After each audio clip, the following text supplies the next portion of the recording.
10 अप्रैल 2019। विज्ञान के इतिहास में ना ये तारीख हमेशा याद रखी जाएगी। पता है क्यों? क्योंकि इस दिन हम इंसानों ने पहली बार किसी ब्लैक होल की असली तस्वीर देखी थी। ये जो धुंधली सी आग जैसी नारंगी तस्वीर है ना, ये मेसियर 87 गैलेक्सी के बिल्कुल सेंटर में बैठे एक supermassive black hole M87 star की है। तो चलिए इस एक ऐतिहासिक तस्वीर के पीछे की जो जबरदस्त कहानी है उसे परत दर परत समझते हैं। तो ये रही वो तस्वीर, हम सबने देखी है, इंटरनेट पर, किताबों में, मतलब हर जगह है ये। पर क्या हमने कभी रुककर सोचा है कि इसमें असल में है क्या? क्या ये जो चमकता हुआ गोला है यही ब्लैक होल है या फिर कहानी कुछ और ही है? आइए आज इसी सवाल का जवाब ढूंढते हैं। इस एक तस्वीर के पीछे हजारों सवाल छिपे हैं, पर सबसे बड़ा सवाल तो यही था कि भाई जो चीज अपनी परिभाषा से ही अदृश्य हो, उसकी तस्वीर कोई ले तो ले कैसे। चलिए पहले समझते हैं कि ये चैलेंज इतना बड़ा था क्यों। सोचिए, किसी ब्लैक होल की फोटो खींचने में एक नहीं बल्कि 4 बड़ी मुश्किलें हैं। पहली, वो तो अदृश्य होते हैं, मतलब उनका गुरुत्वाकर्षण इतना ज्यादा होता है कि वो रोशनी को भी वापस नहीं आने देते। दूसरी, वो हमसे बहुत बहुत ही ज्यादा दूर हैं। तीसरी, इतनी दूर होने की वजह से आसमान में वो एक सुई की नोक से भी छोटे दिखते हैं। और चौथी और आखिरी चुनौती, वो उबलती हुई भयानक गर्म गैस के एक बवंडर से घिरे होते हैं। इसकी मुश्किल को समझाने के लिए वैज्ञानिकों ने एक कमाल का उदाहरण दिया है। अब स्लाइड पर देख ही सकते हैं।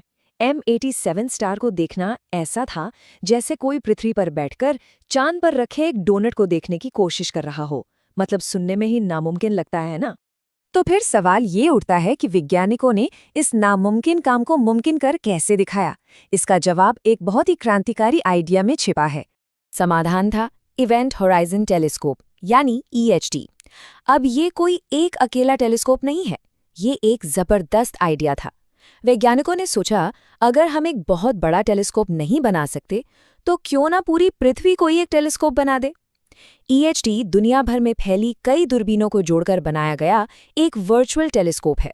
इस कमाल की तकनीक का नाम है वेरी लॉन्ग बेसलाइन इंटरफेरोमेट्री या शॉर्ट में VLBI। इसका फंडा ये है कि दुनिया के अलग अलग कोनों में मौजूद रेडियो टेलीस्कोप्स को एक साथ एक ही समय पर एक ही चीज पर फोकस किया जाता है। इससे वे सब मिलकर एक बहुत बड़े, मतलब पृथ्वी के आकार के टेलीस्कोप की तरह काम करते हैं। ये प्रोसेस 4 कमाल के स्टेप्स में काम करता है। सबसे पहले दुनिया भर के सारे टेलीस्कोप एक साथ ब्लैक होल को घूरना शुरू करते हैं। फिर हर टेलीस्कोप से जो सिग्नल मिलता है उसे एटॉमिक घड़ियों की मदद से इतने परफेक्टली टाइम स्टैम्प किया जाता है कि 1 सेकंड के खरबवें हिस्से का भी हिसाब रहता है। इसके बाद ये सारा डेटा, जिसे हार्ड ड्राइव में भरकर लाना पड़ता है, एक जगह इकट्ठा किया जाता है और अंत में सुपर कंप्यूटर इस सारे बिखरे हुए डेटा को जोड़कर एक अकेली साफ तस्वीर बनाते हैं। और हम कितने डेटा की बात कर रहे हैं? लगभग 5 पेटाबाइट्स। इसको ऐसे समझिए, ये 5000 टेराबाइट्स के बराबर है। ये इतना ज्यादा डेटा था कि इसे इंटरनेट से भेजना नामुमकिन था, इसलिए इसे हार्ड ड्राइव्स में भरकर जहाज़ों से भेजा गया। इस नेटवर्क को बनाने के लिए दुनिया के कोने कोने में टेलीस्कोप लगाए गए थे, हवाई के ज्वालामुखी से लेकर चिली के रेगिस्तान तक और यहाँ तक कि बर्फीले अंटार्कटिका में भी। इन सब ने मिलकर पृथ्वी के आकार का वो वर्चुअल लेंस बनाया। चलिए अब वापस उस तस्वीर पर आते हैं और उस सवाल का जवाब देते हैं जो हमने शुरुआत में पूछा था कि हम असल में क्या देख रहे हैं। तो सबसे जरूरी बात, ये जो नारंगी तस्वीर है ना, ये खुद ब्लैक होल की है ही नहीं। ये असल में ब्लैक होल की परछाई की तस्वीर है जो उसके चारों ओर घूम रही बहुत गर्म और चमकती गैस के सामने एक सिलुएट की तरह दिख रही है। ये जो चमकीला नारंगी गोला दिख रहा है वो असल में प्लाज्मा और गैस का एक बवंडर है जो ब्लैक होल के चारों ओर लगभग रोशनी की रफ्तार से घूम रहा है। इसका तापमान अरबों डिग्री सेल्सियस तक पहुंच जाता है और इसी वजह से ये इतना चमकता है। वैज्ञानिक भाषा में इसे एक्रीशन फ्लो एमिशन कहते हैं। अब आते हैं इस तस्वीर के असली हीरो पर। बीच का ये गहरा काला गोला, यही है ब्लैक होल की परछाई। ये वो बाउंड्री है जिसे हम इवेंट होराइजन कहते हैं, जिसके पार जाने के बाद रोशनी भी कभी वापस नहीं आ सकती। और सबसे हैरान करने वाली बात, इस परछाई का आकार और रूप ठीक वैसा ही था जैसा आइंस्टाइन ने अपनी जनरल रिलेटिविटी की थ्योरी में करीब 100 साल पहले कागज पर कैलकुलेट किया था। ये उस थ्योरी की एक शानदार जीत थी। अगर आप ध्यान से देखें तो पाएंगे कि रिंग का निचला हिस्सा ज्यादा चमकीला है। ऐसा क्यों? इसका कारण है रिलेटिविस्टिक बीमिंग। जो गैस घूमते हुए हमारी तरफ आ रही है उसकी रोशनी ज्यादा तेज दिखती है और जो हमसे दूर जा रही है वो थोड़ी धुंधली दिखती है। तो अब ये तो समझ आ गया कि तस्वीर में क्या है, पर सवाल ये है कि ये खोज विज्ञान के लिए इतनी बड़ी बात क्यों थी? इसका क्या महत्व था? इस खोज के महत्व को समझने के लिए पहले M87 के आकार को समझिए। इसका वजन हमारे सूरज से 6.5 अरब गुना ज्यादा है। ये हमसे 5.5 करोड़ प्रकाश वर्ष दूर मेसियर 87 नाम की गैलेक्सी में मौजूद है। ये आंकड़े इतने बड़े हैं कि इन्हें सोचना भी मुश्किल है।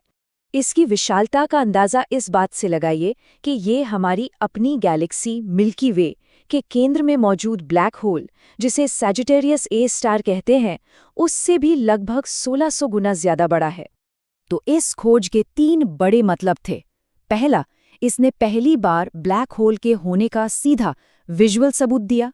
दूसरा, इसने आइंस्टाइन की 100 साल पुरानी थ्योरी को एक बार फिर सही साबित कर दिया। और तीसरा, इसने वैज्ञानिकों के लिए इवेंट होराइजन के फिजिक्स को सीधे स्टडी करने का एक नया रास्ता खोल दिया। वैसे इस प्रोजेक्ट से जुड़ी कुछ मज़ेदार बातें भी हैं। इसे बनाने में 200 से ज़्यादा वैज्ञानिकों की टीम लगी थी। अंटार्कटिका में इंटरनेट इतना धीमा था कि वहां से डेटा हार्ड ड्राइव में भरकर जहाज से भेजा गया था। और हाँ, ये तस्वीर असल में रेडियो तरंगों से बनी है। इसका जो नारंगी रंग है वो तो बस इसे समझने में आसान बनाने के लिए बाद में जोड़ा गया है। M87 की तस्वीर लेना एक मील का पत्थर था, लेकिन ये कहानी का अंत नहीं था, बल्कि एक नई शुरुआत थी। तो इसके बाद इवेंट होराइजन टेलीस्कोप का अगला लक्ष्य क्या था? अगला पड़ाव था हमारे अपने घर का, यानी हमारी अपनी गैलेक्सी का दिल। साल 2022 में EHT टीम ने मिल्की वे के केंद्र में मौजूद black hole Sagittarius A star की भी तस्वीर जारी कर दी। और आपको बताऊं, ये काम M87 से भी ज्यादा मुश्किल था, क्योंकि ये ब्लैक होल बहुत छोटा है और उसके आसपास की गैस मिनटों में बदलती रहती है। तो एक धुंधली सी दिखने वाली तस्वीर ने हमें ब्रह्मांड की सबसे रहस्यमयी चीजों में से एक की पहली झलक दी। यह हमें सोचने पर मजबूर करती है कि इन परछाइयों के पीछे, जिन्हें हम अभी देखना बस शुरू ही कर रहे हैं, ब्रह्मांड के और कौन-कौन से गहरे राज छिपे हुए हैं।